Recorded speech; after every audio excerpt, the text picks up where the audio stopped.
Imagine getting up every day full of energy as if you were in your 20s again.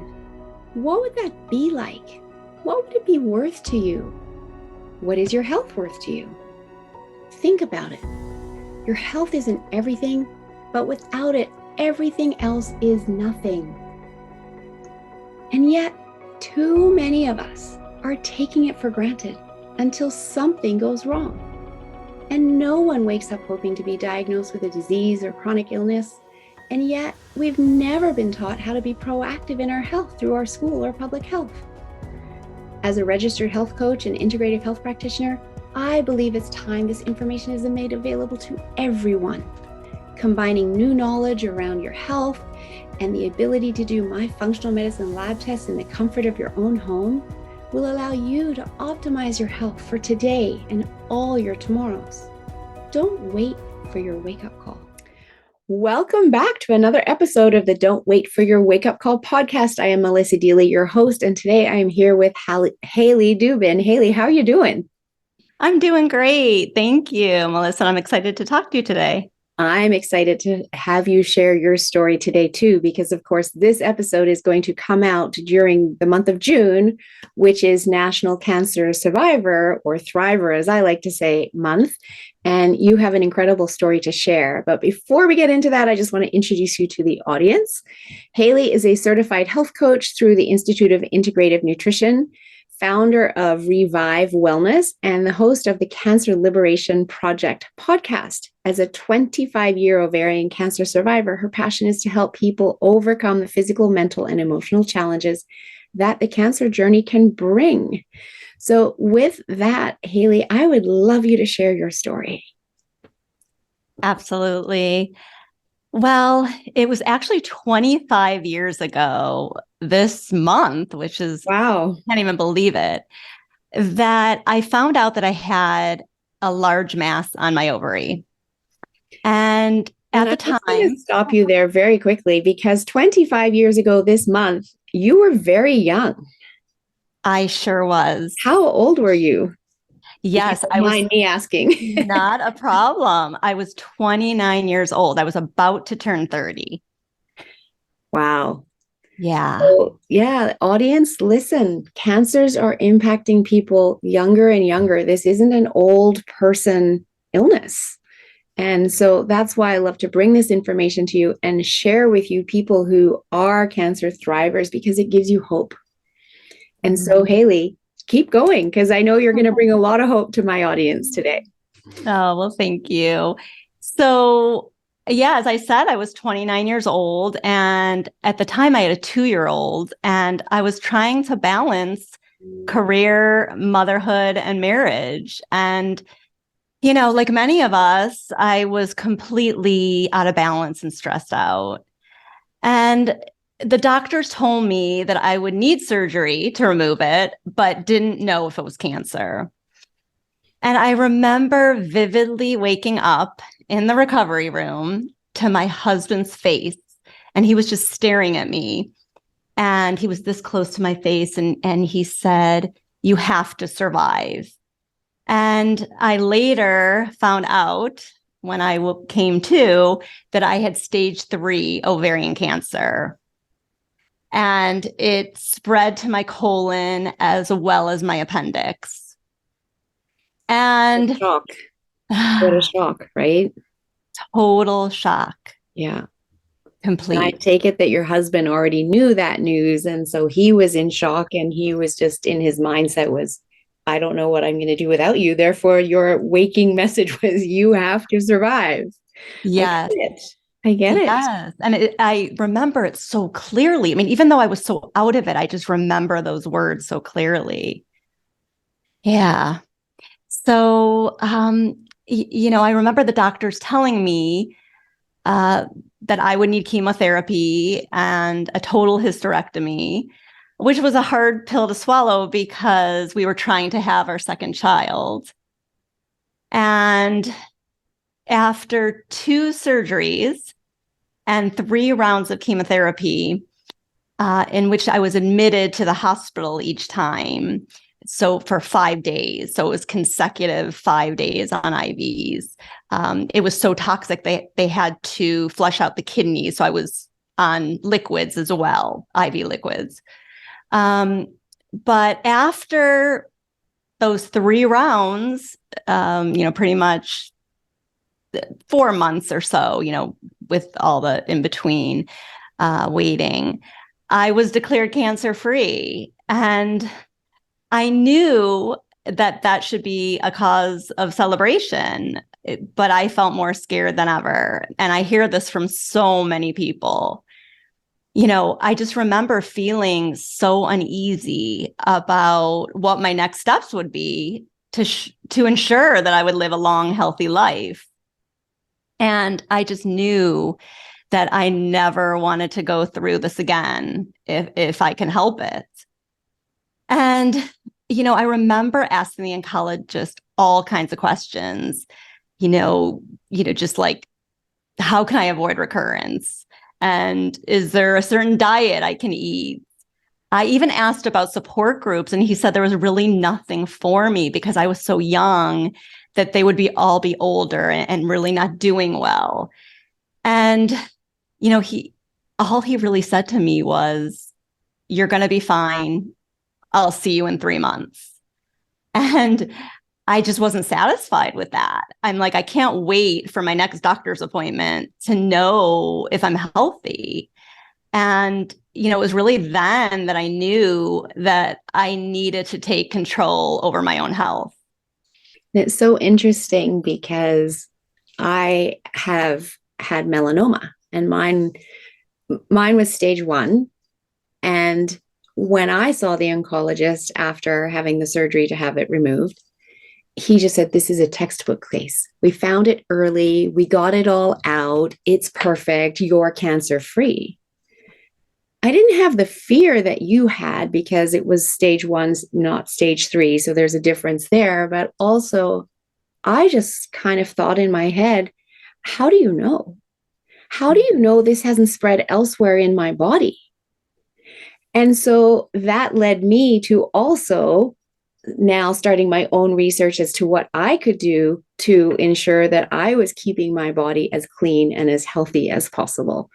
So interesting that, we kind of walk away with the same end result of what we have to do for ourselves, take responsibility for our health through a slightly different journey.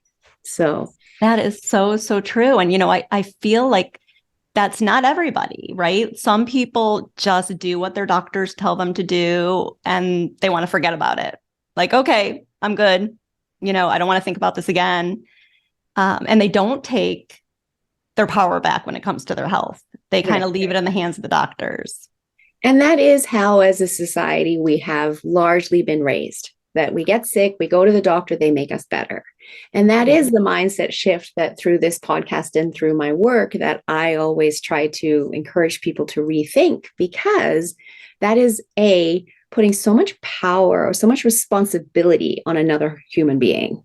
And that's too much responsibility, I believe, to put on someone else.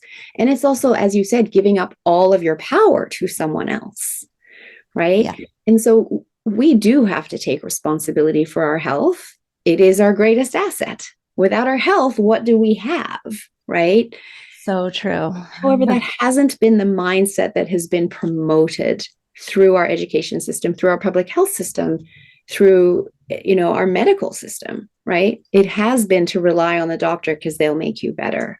However, your and my experience just had us question. Is there something more I can do? Or how do you know it hasn't spread? I need to do this for myself. You're absolutely right. You're absolutely right. And I just, even though, I was only 29, I just knew in my heart that my life was out of balance and that I needed to make some changes. I decided to quit my job. Luckily, my husband was on board with it. It was a very stressful job at the time, and I was trying to balance, being with my son. And so I decided to stay home and I just began to immerse myself into researching foods and lifestyle habits and mindsets that can help heal the body and support me in avoiding recurrence.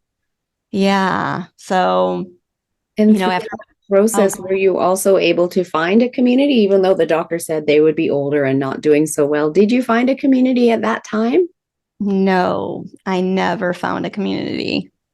No. So kudos to you, even more so, for all of the research, everything that you took on yourself, and the big lifestyle changes. Giving up a job is huge. Yeah. It's scary to give up that income. However, if that job is so stressful that it's weakening your immune system, and your immune system is already weakened by those chemo treatments, et cetera, you need to be building it back up. Being in a stressful job isn't going to serve you, right? And so you made that decision. Your husband supported you, and that's awesome. And sometimes we feel like we have to have the job to have the income. But if we have the job that gives us the income, but it takes away our health, that is a problem. Mm. And again, when we make that shift so we can regain our health, then more options open up to us as to how we can recoup that income. So true. So kudos to you for making those shifts. And I know that you're part of community now, and you're with others who have built a community. And I met you through that community, the Breast Connection, which is all about supporting women going through breast cancer, as well as talking about prevention for breast cancers. And recently I heard on that in one of those sessions that women who lower their stress, address the stress, and find community. And finding community can help lower the stress, because now you don't feel alone. And when you're alone, that's stressful, right? That they have their chance of dying from the cancer is reduced by 75%. That's huge. Huge number. Yeah. That's so true. It's so true. It's so important to get that support. Exactly. And to not feel alone. So tell me more about what this turned into for you, from, being a stay-at-home mom, doing all of this research, and then where did that lead you? Yeah. So the most amazing part of this whole thing was that we were blessed to adopt a second son less than a year later after I was finished with treatment. So that was just such a huge thing. It's something we wanted so badly. And so I just had to put that out there, because, there's always hope. There's always hope that, maybe it's not the family you imagined, or you're grieving the fact that you couldn't have a child, but there's always other ways. And it's just been the most incredible experience. But yeah, so after I got my energy back, probably after a month, I really felt great. And I knew that I wanted to help others just like me learn how to heal their bodies through food and lifestyle choices. So I decided to attend the Institute for Integrative Nutrition to be a certified health coach. And I didn't do that right away. I spent years really with my kids. And then I decided, I'm ready to go back to work, and what would be fulfilling for me. And I just wanted to help people just like me who, were scared and felt alone, and wanted that support to avoid recurrence moving forward. So I do work with cancer survivors going through treatment, but the majority of my practice is people who have already had treatment and are looking to reclaim their health. I love that. I love that you're there to support those people, because, as you and I both experienced, the oncologists don't have the answers. Mm-hmm. Their job is within, their job description. This is what they do, but they then don't necessarily have the information of where to refer people onto for that ongoing support that we've just shown or talked about, the fact that it's so, so important in people moving from being a survivor to a thriver. And we So can. true. You absolutely can. And, you said something earlier about feeling alone. And even though I had support of my family and, my husband was great and my sister and my dad and my mom and, just everyone, I still felt alone. And I talk to people about that, all the time. They feel the same way because they just don't get it. They Right. haven't been through what you've been through. Exactly. Right? Exactly. And so it is finding others that know exactly what you've been through. And I think that's true in any time we're healing from any dis-ease or injury to the body, right? When my daughter was going through her concussion recovery, she was tired of seeing practitioners. We were trying all different things, Reiki and craniosacral and physiotherapy, et cetera, et cetera. And every practitioner said, "Oh, I'll heal you." And then she wasn't healed. So she was kind of losing trust each time she saw someone. And she said, "I don't want to see anybody. They all tell me they'll heal me and I'm not healed." And I said, "Okay, that's fine. But there's a concussion support group that's starting. So if you don't want to see any more practitioners, that's fine. But why don't you go to the support group?" And she really didn't want to go, but that was our trade-off, right? We're not just going to sit and do nothing. We're going to keep looking at avenues for healing, right? Because as long as you haven't tried everything, there's hope, right? So she agreed to go, and she came home from just that first session. It was a 6-week pilot project. She came home from that first session, and she was so happy she went because she realized she wasn't alone. She was only, how old was she? 18, 17 at the time. She wasn't even technically old enough to be in the group. You were supposed to be 19, but her physiotherapist was running the group and said she was mature enough to come and attend. Everyone else was older. And she was so happy to be in that room where everybody else understood what she was going through. Yes. She happily went for the next 5 weeks, and then it was extended and she kept going. And so that became the next phase of her healing journey. Sometimes it's just being around others and sharing stories and learning what they did that helped them mentally, emotionally, and physically. You're absolutely right. And what a lucky daughter she has to have a mom like you to say, try this, do this, don't just give up totally. Yes. And that's a message I want to share with everyone too. And it was told to me by someone else. It's not something I made up, right? That if you haven't tried, I think I read it in a book actually, that if you haven't tried everything, you still have hope because you can keep trying things. And the beautiful thing about our world and science is that there's always new advances, right? So you never get to a place where you've tried everything because there's always something else. Every little bit helps along the way. And even though all those other practitioners hadn't healed her, like, 0 to 100, good, I'm done, every little bit helped so that she could have a full recovery. Exactly. And, I talk to people on my podcast, and I'm sure we'll get into that a little bit, but who have had really tough diagnoses. I mean, brain cancer, glioblastoma that has a very little chance of surviving. But this one woman said, if I can find one person who survived this, I could too. So there is always hope. There is always hope. And I love that. And it's something that I love to share all the time is the saying, whether you believe you can or you believe you can't, you're right. So what is your belief about your healing journey? Do you believe you can? Because your body is designed to self-heal. And if you believe you can, truly believe you can, and you can see images of yourself in your mind's eye in the future, traveling or with grandchildren or whatever it is, your body is the robot of your mind. And it will start to embrace that. And that strengthens your healing journey. Then if you are sitting in this place of, I don't believe I can heal because 99% of the people don't, cancel, cancel, cancel, you may not. Right. And sometimes our doctors will tell us the stats and they try to be realistic with us, etc. But we don't have to take that on either. We can choose to do it differently. Just like that lady, show me the one person who healed and I know I can.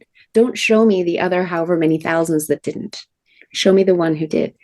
And I mean, that goes back to the, what is it, the under the 4-minute mile or whatever, that nobody believed that humans could run a mile in less than 4 minutes or whatever. And then one person could.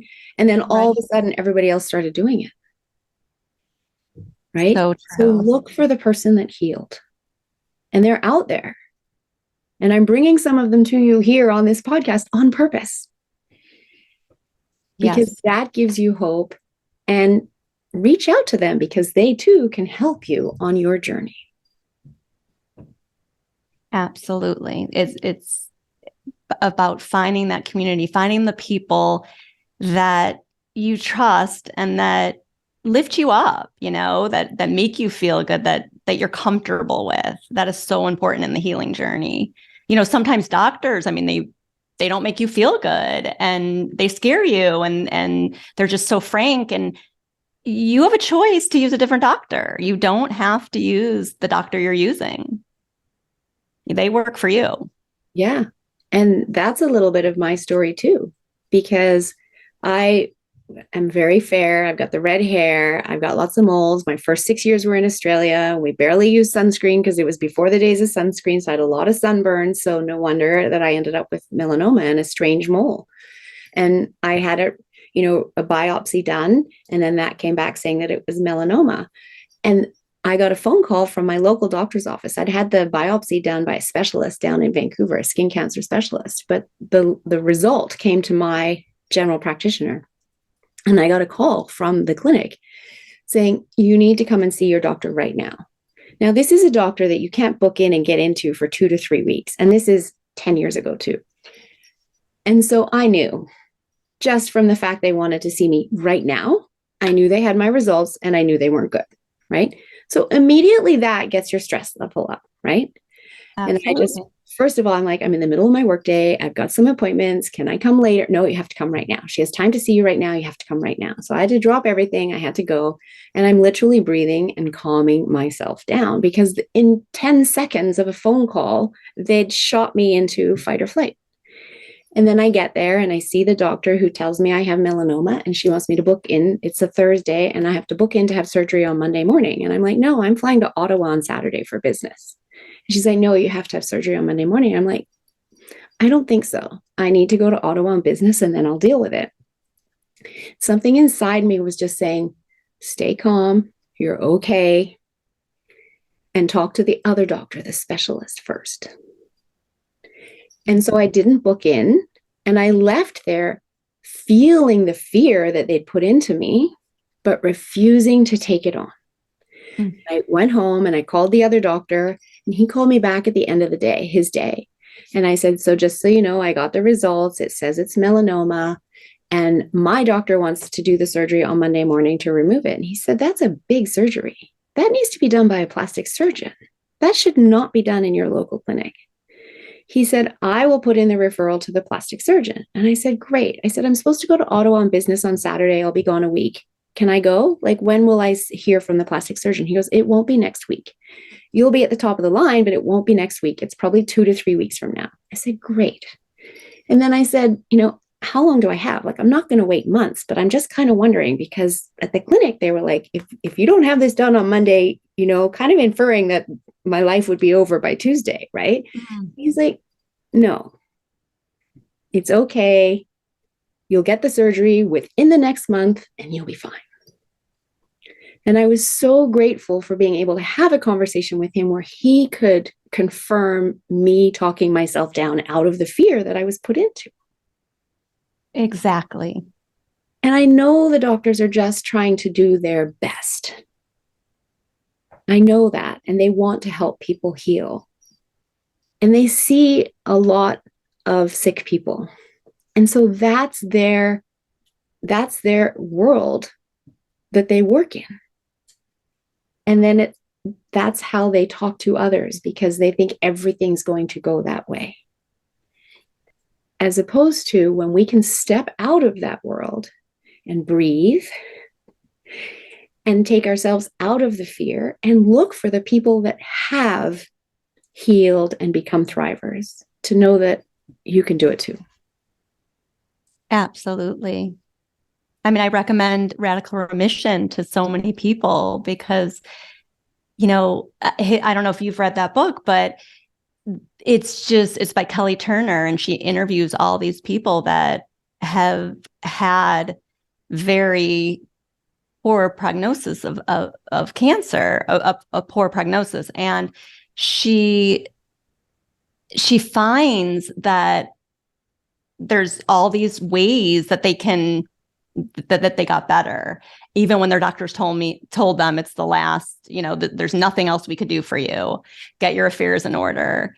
And it is such a hopeful book. So I do recommend that to so many people. I mean, they look at mindset, they look at lifestyle, diet, all of it, but it just gives you so much hope because these people were not doing well, and they all survived their cancers.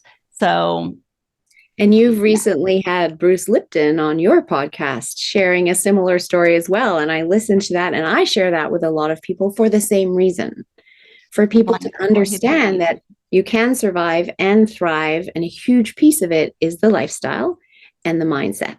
And it all starts with the belief that you can, and then taking the action to create the lifestyle that supports that. So let's talk about that. What are the must-dos that you believe everybody must do in order to stay healthy?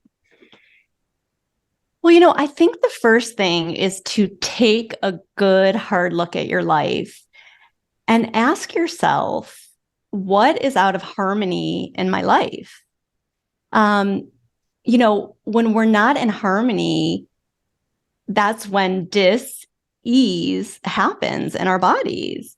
And, our mindset is, like you were saying before, absolutely huge.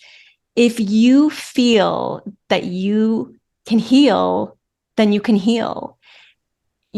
Don't give up and try everything you can imagine. I'm not saying to get overwhelmed by all these, Google things and do this and that, but know in your heart, just like you said, your gut told you that you weren't in a huge hurry, that you didn't have to do it the next day or 2 days after.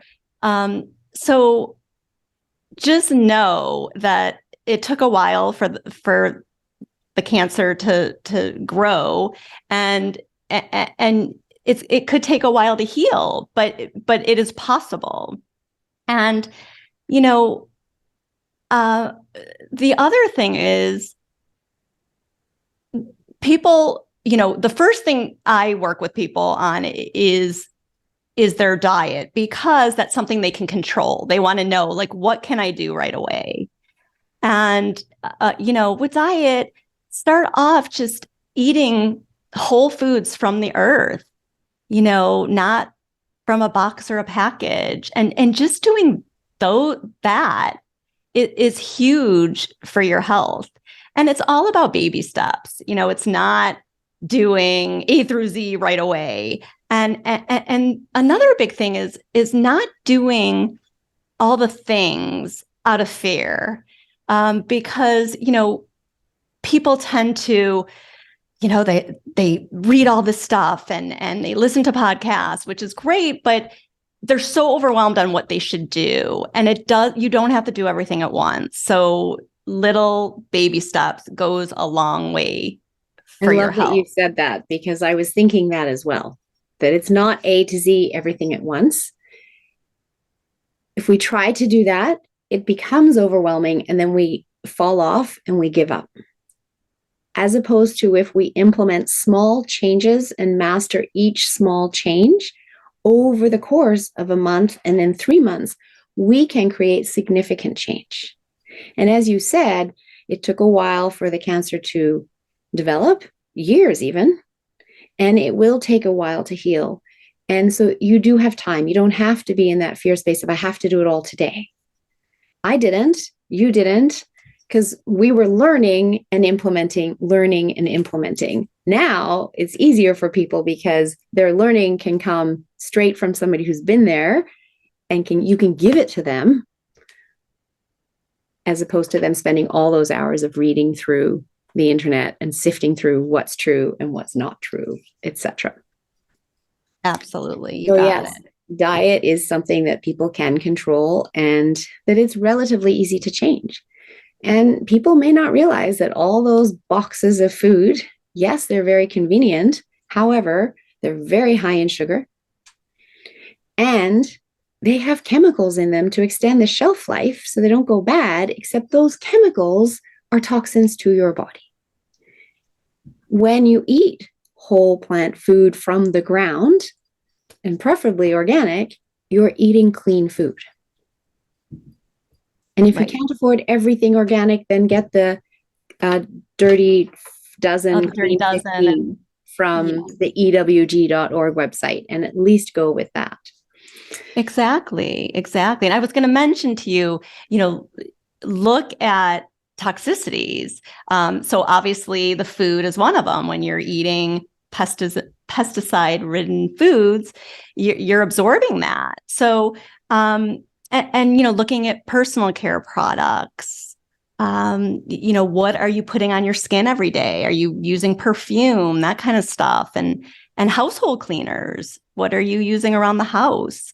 So, another thing with toxins is, are you with toxic people? Are you with people who bring you down and don't make you feel good about yourself? It's so important to be with those people that lift you up, as I mentioned earlier. And another big thing is emotions. I mean, this is such an emotional journey. And, when I talk to people, a lot of people have had traumatic events happen to them 1, 2, 5 years before they were ever diagnosed. And so, our bodies are so smart, and they store these emotions, and it's real important to find a practitioner that can help you release those emotions. And that's one of the hardest things for people, because they don't want to feel bad, so it becomes tricky, but it is one of the most important things in your healing journey. So I just wanted to mention that. Absolutely. I agree 100%. And yes, on average, most cancer diagnoses come 12 to 18 months after some kind of traumatic event.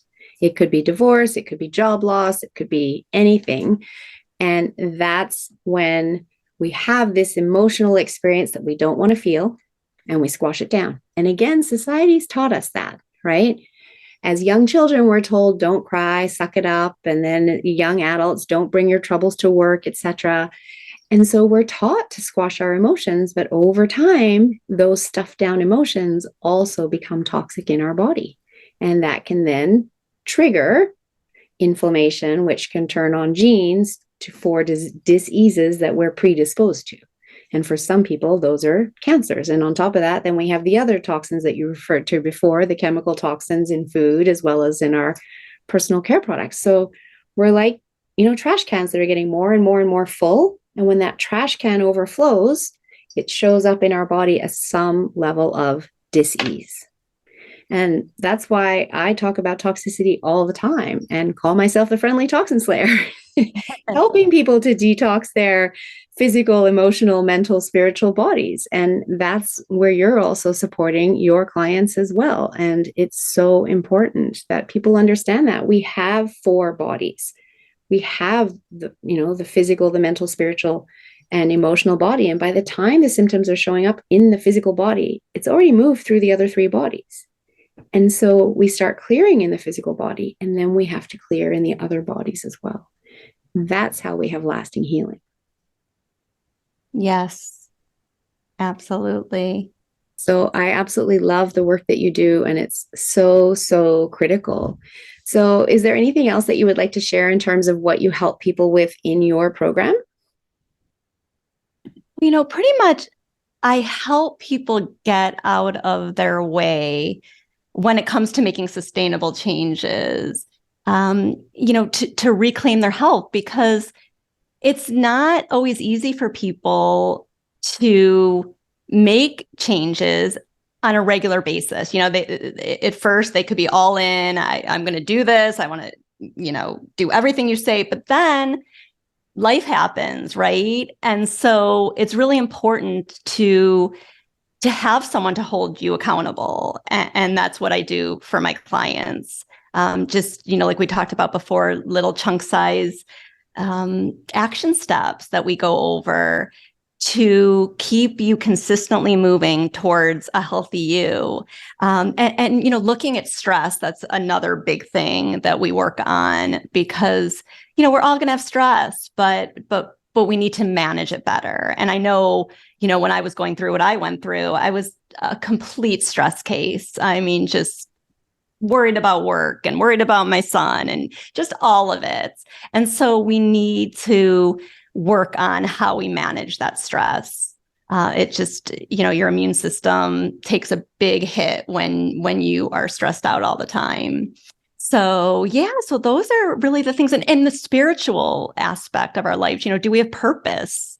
Are you doing what you really want to do in your life?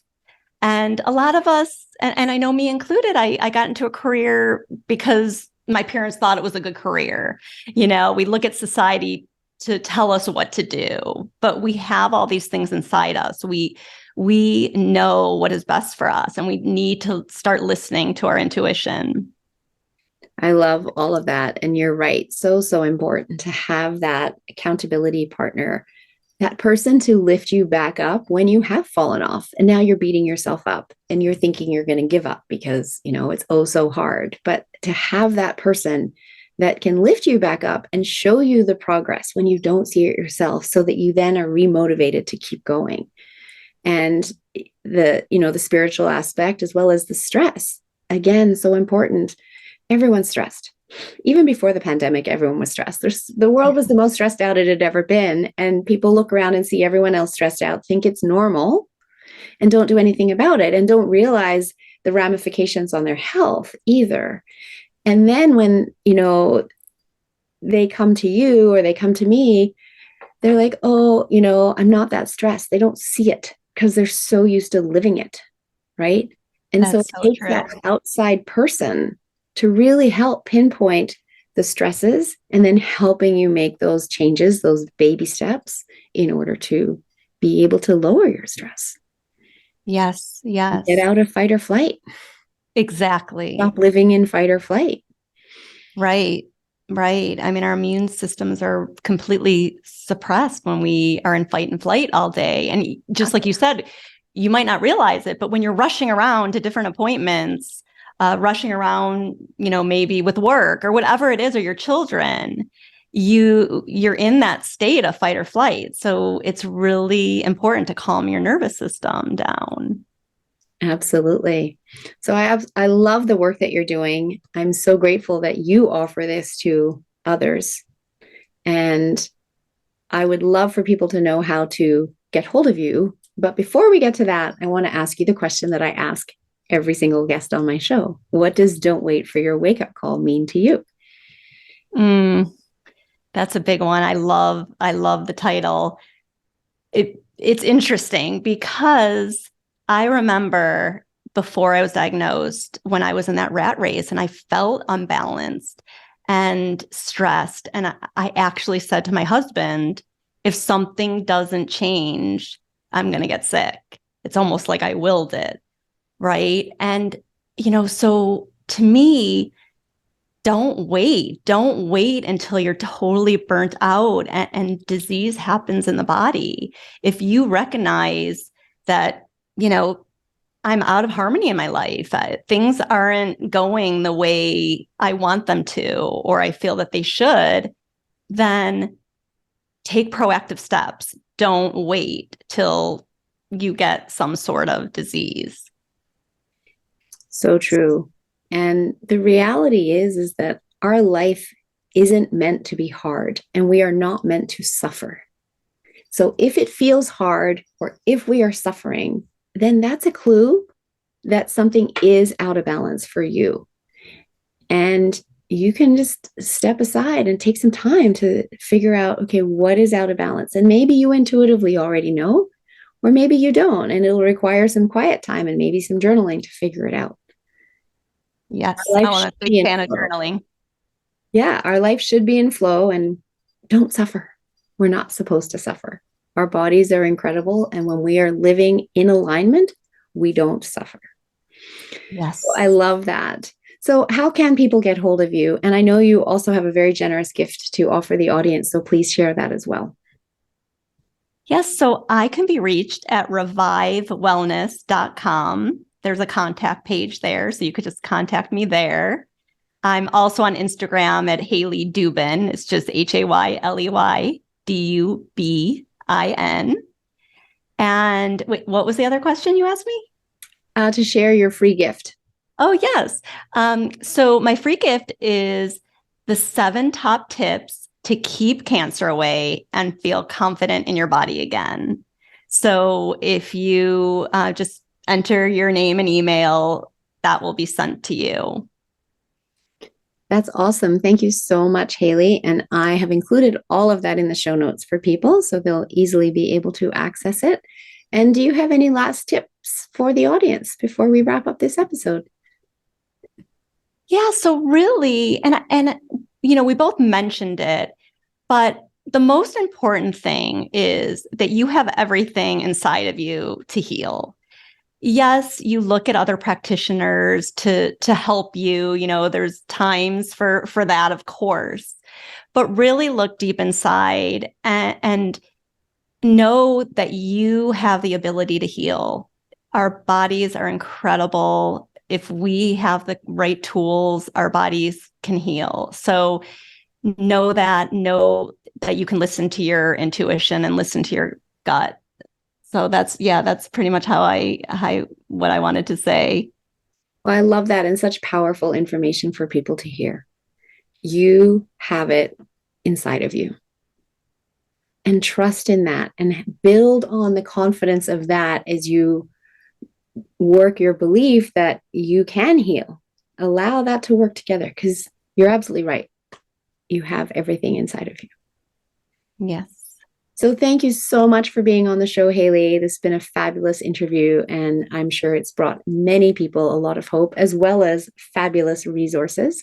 And to my audience, thank you for tuning in every single week. And I hope you're enjoying this series during National Cancer Survivor Month. See you next week. Thanks so much, Melissa. Are you a practitioner or a coach listening to this? If so, I would love to ask you, do you use hypnotherapy in your practice working with clients? And if not, would you like to? The power of hypnotherapy is limitless. And so often we experience our clients struggling to reach their goals. It's because they're coming up against their own brick walls and getting stuck. But you can help them through the power of hypnosis break through all of that, working with their unconscious mind to put the suggestions in, to have them taking the action to achieve the results that they want. They are thrilled with your coaching techniques. They're getting the results they want. You feel amazing because you are helping your client get the results they want. It's a win-win. And another win is that it's an added revenue stream for you in your business. So if you like the feel of helping your clients get the results they want, if you like the sound of that, then definitely reach out, Melissa at yourguidedhealthjourney.com, or click the Linktree link below for my Unlimited Power of Hypnosis class to learn more. It's a weekend designation program that I teach, valid in 42 countries. You write an exam after taking the experiential course, and you can be admitted to the American Board of Hypnotherapy and start using hypnotherapy one-to-one with your clients and have them achieving the results they want. If you're enjoying my content and someone that wants to step into being proactive in your health and learning more, I would love to invite you to join my membership community. There's a link in the show notes. For only $19.99 a month, you get access to all of my content, and there's a lot, as well as weekly calls that you can come and get your health questions answered. It's truly priceless. I'd love to see you join the community. Check out the link in the show notes.